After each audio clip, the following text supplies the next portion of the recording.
আসসালামু আলাইকুম বন্ধুরা। ভারতবর্ষের ইতিহাসে বাবরি মসজিদের ছিল একটি ঐতিহাসিক মসজিদ।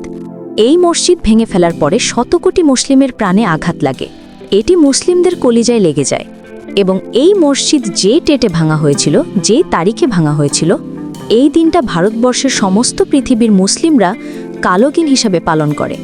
কিন্তু বর্তমান সময়ে এসে হঠাৎ দেখা গেল হুমায়ুন কবির নামের একজন বিধায়ক কলকাতার তিনি বাবরি মসজিদ পুনরায় নির্মাণ করার জন্য প্রতিজ্ঞা করেছেন এবং সামনে 6 ডিসেম্বর বাবরি মসজিদের ফাউন্ডেশন করা হবে 118 কোটি টাকার মধ্যে।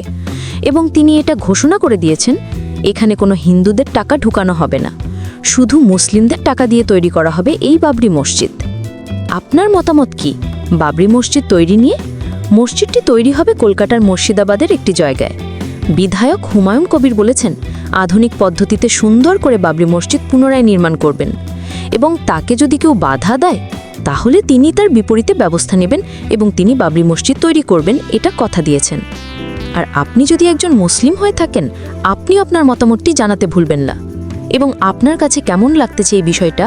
কলকাতার মুর্শিদাবাদের হুমায়ুন কবির নামের এই বিধায়ক যে কাজের কথা বলেছেন, বাবরি মসজিদ তৈরি করবেন, এই বিষয়ে আপনার বিস্তারিত মতামত জানাবেন। আর হ্যাঁ, ভিডিওটা বেশি বেশি করে শেয়ার করে দিবেন।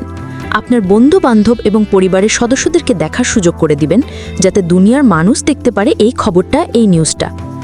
আমরা সবাই অপেক্ষায় আছি সেই দিনের, যেই দিনে আবারও বাবরি মসজিদের ফাউন্ডেশন করা হবে। আপনারা সবাই ভালো থাকবেন, সুস্থ থাকবেন এবং আমাদের চ্যানেলের সাথে থাকবেন। চ্যানেলটি সাবস্ক্রাইব করবেন এবং ভিডিওটি লাইক, কমেন্ট, শেয়ার করতে ভুলবেন না। দেখা হচ্ছে পরবর্তী ভিডিওতে। ততক্ষণ সবাই ভালো থাকুন, সুস্থ থাকুন।